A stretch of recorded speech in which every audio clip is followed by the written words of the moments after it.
exhort the voice unto them. And that's what we're doing. We're exhorting the voice unto them. All right, go on. Shake their hand, that they may go into the gates of the nobles. I have commanded my sanctified ones. I have also called my mighty ones from mine anger. Even them that rejoice in my highness. That's the angels going. The noise of a multitude in the mountains, like as of a great people. A tumultuous noise of the kingdoms of nations.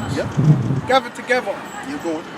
The Lord Jehovah Shai of hosts mustereth the host of the battle. They come from a far country, from the end of heaven. Even How is the Lord mustering the host of the battle?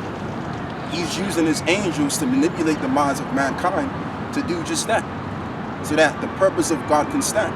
Let's get Proverbs, 19 and 21. You can get me that too, you can get me that, but get me Proverbs 19 and 21. Keep going. they come from a far country, from the end of heaven. Even the Lord Jehovah Shai and the weapons of his indignation. And the weapons of his indignation. The weapons of his indignation is talking about the atomic nuclear missile that which was created during the the 1940s. Okay. By the guy, what's his name now? What's their names? Oppenheimer. Right, him as well, and there's another guy. Yeah, but there was another guy. Yeah, you had Robert J. Oppenheimer. He was the one that created the missile, which is the weapons of his indignation of Lord. So why would the Lord put the wisdom and understanding in these men to do that, so that his will can be fulfilled? So let's read that again. The noise of a multitude in the mountains, like as of a great people, a tumultuous noise of the kingdoms of nations, gathered together. The Lord Jehovah Shai of hosts mustereth the host of the battle. Right, so he's mustering the host of the battle. So let's read how he's doing that. Let's get, matter of fact, brother, get the one you called for. In Proverbs, where it says, the king's heart is in the hand of the Lord. Or you can read also, man's goings of the Lord as well. This is Proverbs 21 and 1. The king's heart is in the hand of the Lord. As the rivers of water, he turneth it whithersoever he will. And there's another one too in Proverbs 20. Yes, this is Proverbs 20 and 24. This is man's goings are of the Lord. How can a man then understand his own way? Yeah, so it says man's goings are of the Lord, and how can a man understand his own way? Now, also get Proverbs 19 and 21. This is Proverbs 19 and 21. There are many devices in a man's heart. Nevertheless, the counsel of the Lord, that shall stand. Exactly. So for years, and I remember through the years, they were talking about pretty much bringing peace to one another, doing these peace treaties, but that hasn't worked. What we see working nowadays is what's written in the scriptures. That's what we see happen. We don't see these nations coming to peace because of their previous, the amount of years that they've pretty much performed or so-called set up a peace treaty. We don't see that. What we see is this. Okay, we see the building up to this point. What the scriptures are saying concerning their wrath and their destruction. So let's read that. And they come from a far country, from the end of heaven. Even the Lord Jehovah Shai and the weapons of his indignation to destroy the whole land. Right, because even back a couple of years ago, back in 2014, when Obama was in office, right, and David Cameron was in office as well, Iran had to lie and say that they weren't making no weapons of mass destruction. But now they're forcefully up front saying, look, we building missiles, and they're doing missile drills as well. All right. So all of these nations are coming up front, and they're getting themselves prepared. No one's scared of the West anymore. No one's scared of America anymore. Okay, that's in Isaiah 14. So this is all going to lead up to the demise and the end of the downfall of the nation of Esau. Go on, brother. So Joel 3 and 9. Proclaim ye this among the Gentiles. Prepare war. Wake up the mighty men. Let all the men of war draw near. Right, let all the men of war draw near. That's all of these nations that are prepared in the military, whatever country that they're serving. These nations are getting prepared for that particular hour and that moment in that time. But what's happening is you have the angels that are holding the four winds. Give me that in Revelation the 7th chapter. Now, is it talking about the winds that's blowing right now? No, because the wind is blowing. It's talking about the wind that's going to come out of that, those nuclear missiles. So let's get Revelation the 7th chapter. Yeah. Revelation 7. And after these things I saw 4 angels standing on the 4 corners of the earth, Yep. holding the 4 winds of the earth, Yep. that the wind should not blow on the earth, nor on the sea, nor on any tree. And I saw another angel ascending from the east, Right, ascending from the east, going. having the seal of the living power. And he cried with a loud voice to the 4 angels, to whom it was given to hurt the earth and the sea. Right, so why would a wind hurt the earth? What would this wind, how would this wind hurt the earth? Because that wind is going to pretty much blow everything out of its way. And it's going to come out of those nuclear missiles. So when the missile hits ground zero, kapoosh, That's right. it's blowing everything in its existence. All of the elements, what is it, St. Peter's? Shall melt with fervent heat. That's what's going to happen. That's how these winds are going to hurt the earth. So let's read on. Saying, hurt not the earth, neither the sea, nor the trees, till we have sealed the servants of our power in their foreheads. Until we have sealed the servants of the power. Read it again. Verse 3, saying, hurt not the earth, neither the sea, nor the trees, till we have sealed the servants of our power in their foreheads. Everything's all right? Okay. You're going? And I heard the number of them, verse 3, saying, hurt not the earth, neither the sea, Yep. nor the trees, till we have sealed the servants of our power Yep. in their foreheads. In their forehead. So that's really the point. So this is why nothing's happened yet. The nations we don't see the nations literally coming to war. Okay, we don't see the nations throwing missiles at each other. We don't see that. Why? Because the elect has to be sealed, which I believe, to really be honest with you, I believe personally, the elect has already been sealed. And this is why Esau want to shut the internet. Or should I say, get us off of YouTube. But eventually it's going to get to that point where Esau won't want to close the internet down. Why? Because the elect are being sealed. Go on, brother. And I heard the number of them which were sealed, and they were sealed 144,000. Right, and they were sealed 144,000. So once the 144,000 is sealed, and then guess what? Now those ones are going to hurt the earth. That's right. Okay, go on. And they were sealed 144,000 of all the tribes of the children of Israel. Yeah, that's it on that, brother. Now we're going to go back to this. Back in Joel 3 and 9, proclaim ye this among the Right, it Gentiles. says proclaim, because what are we? That's what we're doing. We're proclaiming. Look up that word proclaim. It's a lot, your brother. In the Hebrew, I want to see what it means in the Hebrew. Or hear what it means in the Hebrew. Yo, Salaki Elder, remember last week, Rome 2.0, centurions on horses. Right. Well, there you go.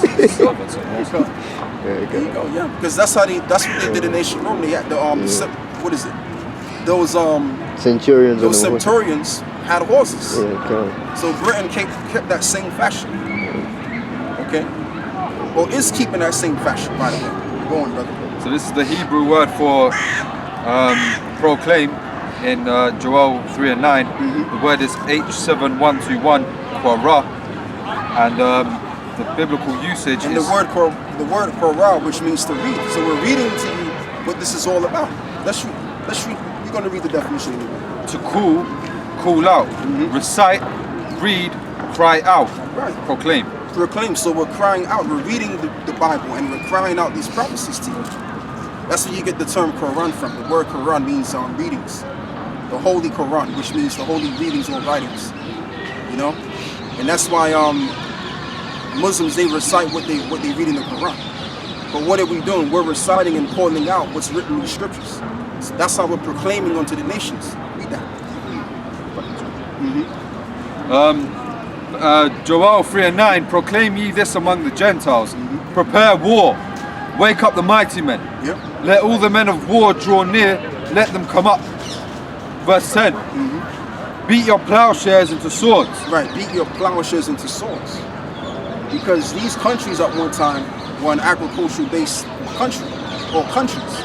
Now they have the technology and the capability to go against their enemy. that was to be in the future, which we're in that current moment in time. Back then, called the future. Okay, go on, brother. And your pruning hooks into spears. Right, and they're pruning hooks into spears. Go on. Let the weak say, I am strong. Again, these countries were at one time inferior to America and all of these Western countries. Now they're becoming superior, and much more economically superior as well. Only for that particular moment in time. So that the judgment of the Lord can be more, not more, what am I talking about? That can take place. All right, go on. Verse 11, assemble yourselves and come, all ye heathen, and gather yourselves together round about. Right, and gather yourselves together round about. In other words, these military forces, they're arranging themselves against their enemy in each and every form of fashion they can. Okay, or they may be sending missiles to one another. Go on, brother. Thither cause thy mighty ones to come down, O Lord. Verse 12, let the heathen be wakened and come up to the valley of Jehoshaphat. For there will I sit to judge the heathen round about. Right, and the word Jehoshaphat means Yahweh Shaphat, which means the Most High's judgment. Okay, so that's how the Lord is going to get down. Now I want one of you brothers to read Daniel 7 chapter, beginning with the horns. Because like I said, we're at the last leg of the Roman Empire, like we did last week. We did a quick impromptu and showing the brothers and also a few of the sisters that were in the revival of this ancient Roman system by looking at these buildings and these architects. Okay, so let's read that. Daniel 7, you want to start the bit with the horns. Yeah. Daniel 7 and 7. Actually, read the first verse. Read the first verse. Daniel 7. And in the first year of Belshazzar, king of Babylon, Daniel had a dream and the visions of his head upon his bed, when he wrote the dream and told the sum of the matters. Daniel spake and said, I saw in my vision by night, and behold, the four winds of heaven strove up against the great sea. Yeah. And the four great beasts came up from the sea, diverse one from another. Yeah. The first was like a lion and had the eagle's wings. Right, so the first was like a lion and had eagle's wings. Now, what is this first empire talking about? This is talking about the Assyrian Empire. Now, within this same empire, when you read in the Book of Kings, what was going on in that empire? You had the Israelites, the northern tribes. They were moved out of their region in Israel, and they got brought into captivity because of the Assyrians. Okay, and then so much so that the other nations moved in there. The people of Kutha, Cush, those people moved in the areas of Samaria. And this is why when you read the New Testament, I don't mean to jump off topic here, but when you read the New Testament in Matthew's, okay, Yahushua went to a so-called Jew in Samaria because she thought she was a Jew, because those same people practiced the customs of our forefathers up to that present moment. And this is why you have, as it stands right now, you have a group of Ethiopians that are declaring themselves as Jews, right? Or Falasha Jews, which the term Falasha means false, which they correct on that. Because the real Jews is the Negro that went on cargo slave ships in America. Go on, brother. I beheld till the wings thereof were plucked, and it was lifted up from the earth, Okay. and made to stand upon the feet as a man, and a man's heart was given to it. Right, that man's heart was Nebuchadnezzar. Go on. And behold, another beast, a second like to a bear, and it raised up itself on one Actually, side. no, read the second verse again, brother. Then you spake and said, I saw in my vision by night, and behold, the four winds of heaven strove up upon the great sea. Is that the second verse? Yeah, that's the second verse. Go to verse 3. Verse 3. And four great beasts. Verse 4. And the first was like a lion and had eagle's wings. Right. And I beheld till the wings thereof were plucked. Yeah, and I beheld to the wings that were plucked. Now we're going into the Babylonian Empire, which were another group of Assyrians that ruled during that time. Go on. And it was lifted up from the earth, and made to stand upon the feet as a man. Yep. And a man's heart was given to it. And behold, another beast, a second like to a bear. Yep. Right, and behold another beast, the second unlike to a bear. This is talking about the Medo-Persian Empire, which they came in, and this is the empire that Daniel was speaking about to Nebuchadnezzar. Or Belshazzar, when you read in the book of Daniel's, the 5th chapter. He was telling them, look, after your rulership is done, the Medo-Persian Empire is going to take over. That's how he was breaking it down, and then pretty much Belshazzar, at the time, he wanted to get his wise men to understand this interpretation of the dream, but they couldn't understand it. Daniel broke it down and understood it. All right? And the reason why, we're going to get Amos now, brother. There's a reason why Daniel was able to interpret the dream and break it down to him. Yeah.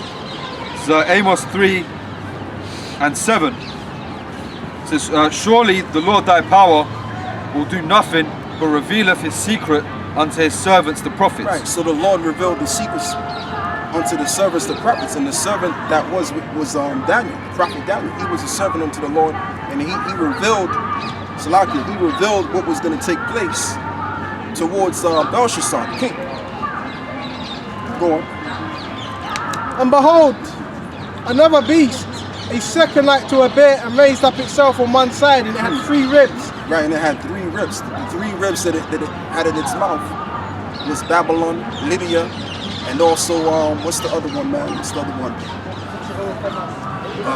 Right, it had Babylon, and then it had Lydia, and I believe it had Egypt, if I'm correct. Go on, brother. Ribs in the mouth of it, between the teeth of it. Yep, in other words, they conquered those 3 regions. Go on. And they said thus unto it, arise, devour much flesh. After this I beheld, and lo, another like a leopard, which had upon the back of it 4 wings of a fowl. Right, now this is talking about Alexander the Great at the time, when the Greeks came into power. The Greeks kicked out the Medo-Persian, what am I talking about? The Medo-Persian, the Medo-Persian Empire. They were taken down by the Greeks, and then Alexander the Great came in there and his 4 generals, and they pretty much took over certain regions. They took over Egypt, which I believe it was the Ptolemaic dynasty. They took over certain parts, right, which parts that I've named, all right, and then you had the Seleucus dynasty, and you had another dynasty too, but you had 4 sons that took over that portion of the world. Go on, brother. And the beast had also 4 heads, and dominion was given to it. Which is what I've named. Go on. After this I saw in the night visions, and behold, a fourth beast, dreadful and terrible, and strong exceedingly, and it had great iron teeth. And it had great iron teeth. Now, iron is one of the strongest metals of all metals, and that's how they ruled it. What is it? The military power, or the soldiers of Rome. They had those iron garments on. So much so that you had nations that tried to conquer ancient Rome, but it wasn't time for Rome to fall. That's why the Romans were able to withstand their rulership. Okay, like you had the Carthaginian people, they tried to take down Rome, and you had other group of other nations that tried to take down Rome as well. But Rome was undefeated for a long period of time. Go on, brother. It devoured and brake in pieces and stamped the residue with the feet of it. Yep. And it was diverse from all the beasts. Right, and why was it diverse from all the other beasts? I'm going to go find the scripture in the Apocrypha as to why it was diverse from it. I believe it's in Maccabees, man. Let me see if I can find it. Yeah, it says something to the effect of how the other nations, they were wearing purple, but they didn't. Something I can't really paraphrase it perfectly well. I'm gonna find it.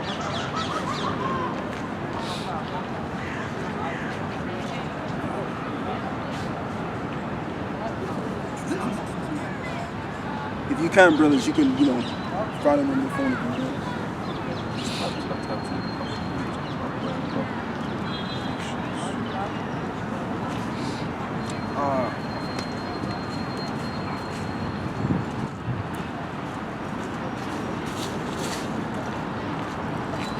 Is it this particular scripture that was referring to the Roman? Yeah. I know it's somewhere in Ezra's.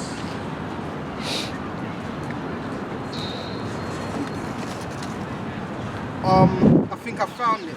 This was 2nd Ezra's 12. No, I don't think it's not that one. 'Cause that goes into the different heads and all the other stuff. Yeah. That's the one right there. First Maccabees, exactly. That's it. So yeah, read what you had before, and then you can read that one. I was on that. I started Daniel 7 and. So what is it? Maccabees 1 verse 23. Going up. Come on. Yeah, so read that. Daniel 7 and 7. And after this I saw in the night visions, and behold, a fourth beast, dreadful and terrible, and strong exceedingly, and it had great iron teeth. Right. So the Roman Empire was the strongest empire above all of them. Military was very strong, and the military, or the powers that they had, the kind of power that they had, they was ruling with iron, and they had the swords and everything. Okay, and they were undefeated. Go on, brother. It devoured and brake in pieces and stamped the residue with the feet of it.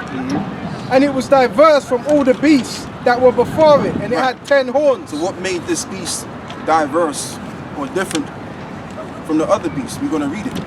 First Maccabees 1 and 23. Matter of fact, you couldn't do stop in verse 20, read all the way down. So it says, this is First Maccabees 1 and 20.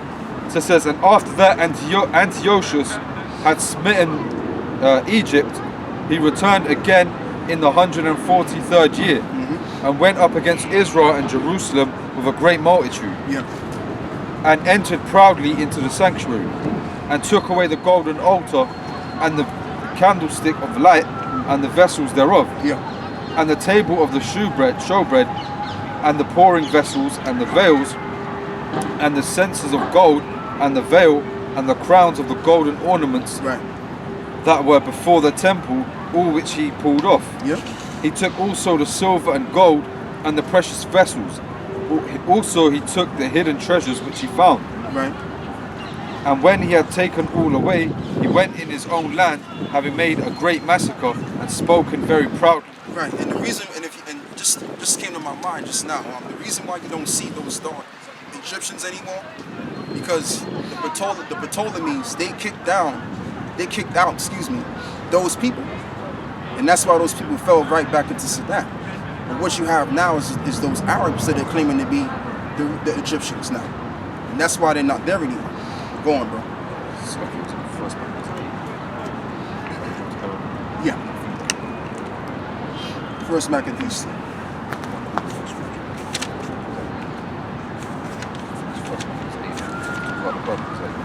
Yeah.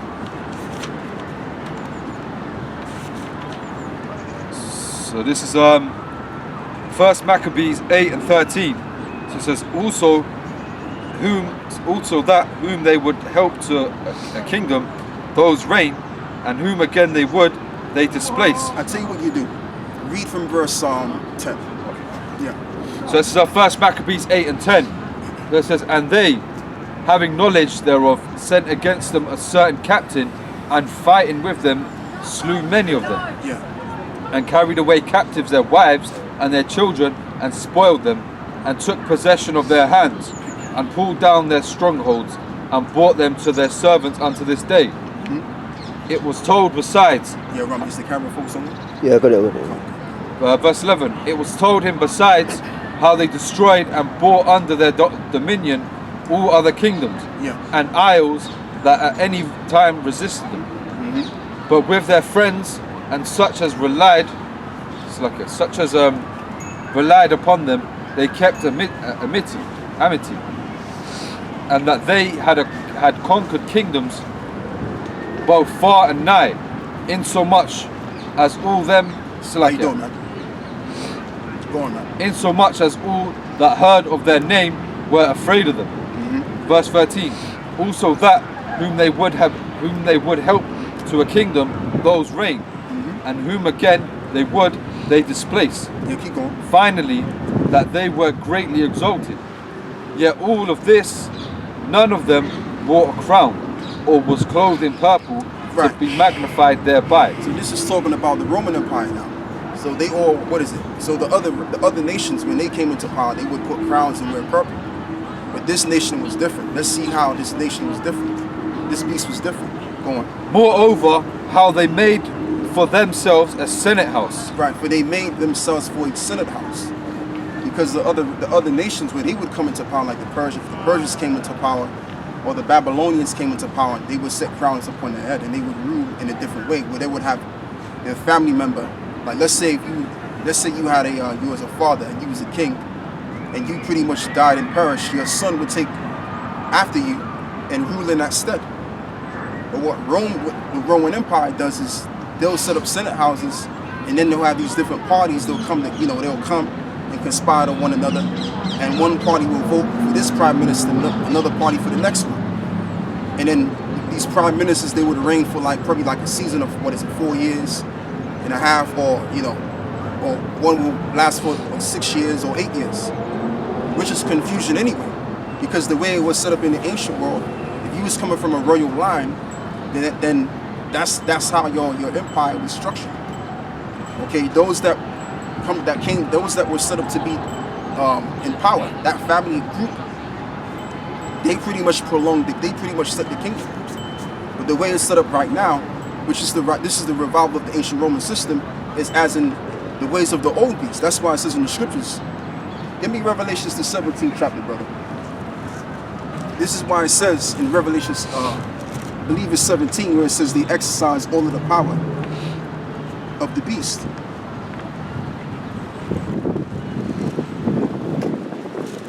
This is Revelations 13 and 12. Okay. That's not. This is Revelations 13 and 12. And he exercised all the... Yeah, that's the one, yeah. Come on. Start from 11. And I beheld another beast coming up out of the earth.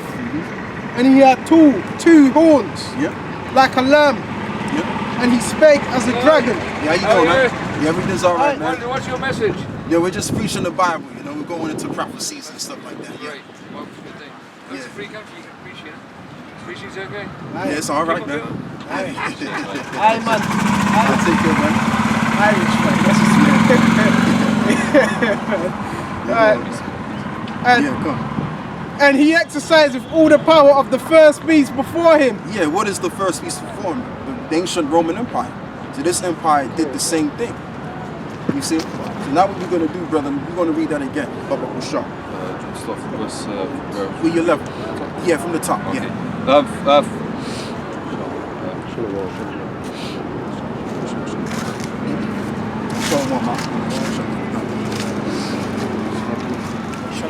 So back in 1 Maccabees 8 and 9, moreover, how the Grecians had determined to come and destroy them, and that they, having knowledge thereof, sent against them a certain captain. Slacker. Yeah, it's 13. Okay, jump on to that. Yeah. So verse 13. I'll tell you what, start with verse 12. Okay. So verse 12. But with their friends and such as relied upon them, they kept amity, and that they had conquered kingdoms both far and nigh, insomuch as all that heard of their name were afraid of them. Yeah. Also that whom they would help they would help to a kingdom, those reign, and whom again they displace. Right. Finally, that they were greatly exalted. Verse 14.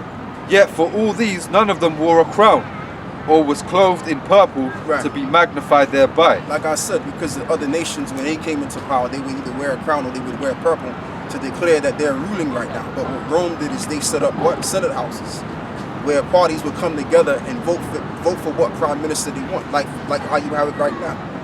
Labor and Conservative Party. Go on, brother. Yeah, go on. Yeah. So it's like just And then we'll go back to what you had before, Daniel's 7. It says we start verse. So verse 15, so it says, moreover, how they made themselves a senate house, wherein 320 men sat in council daily, consulting a way for the people to the end they might be well ordered, Yep. and that they committed their government to one man every year, Right. who ruled over all their country. Right. So you had one guy that was set up to rule every year, to rule their country. And that's how it is in this day and age. But the difference is you have prime ministers that can rule for 3 years or 4 years.